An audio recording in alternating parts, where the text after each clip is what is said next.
Assalamualaikum warahmatullahi wabarakatuh. Hari ini kita akan membahas topik yang berjudul, membaca hanya untuk menghatamkan Al-Quran berulang kali, apakah itu yang menjadi tujuan? Atau apakah menggalakkan membahas Al-Quran untuk mencari petunjuknya?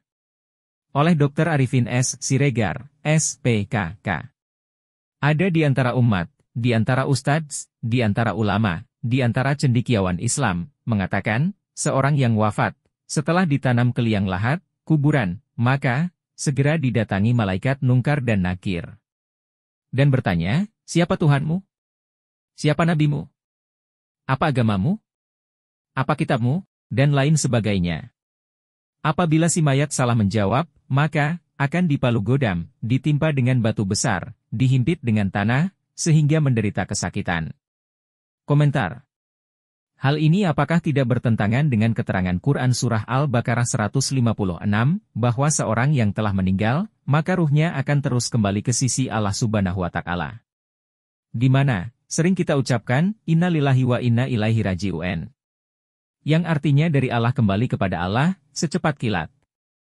Kemudian, dalam Quran Surah Ibrahim 41 menyatakan, tentang hisab, perhitungan, amal baik dan dosa, baru berada di hari akhirat. Jadi, adanya hisab, tanya jawab, baru ada di akhirat.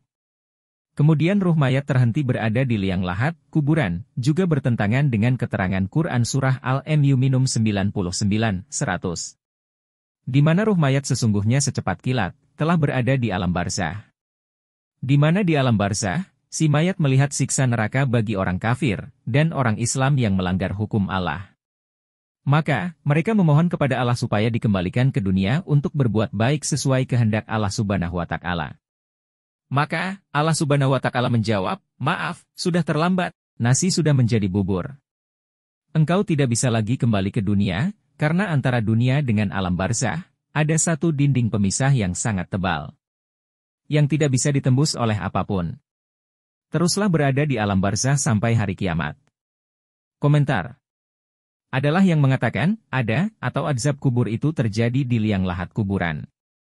Hal ini bertentangan dengan keterangan Quran Surah Al-Mu'min 46, yang menyatakan, adanya terjadi siksa secara pasif atau tidak langsung, baru ada di alam barzah, tanpa dihisab. Adalah siksa kubur tersebut merupakan siksa batin seseorang, yaitu, bagi seorang yang berdosa, jahat di dunia. Maka, diperlihatkan gambaran, tayangan, oleh Allah bagaimana dahsyatnya mereka dibakar oleh api neraka, dan mereka menjerit kesakitan. Maka, mereka yang melihatnya, batinnya tersiksa. Karena membayangkan beginilah kelak besok, akan dicemplungkan ke neraka jahanam.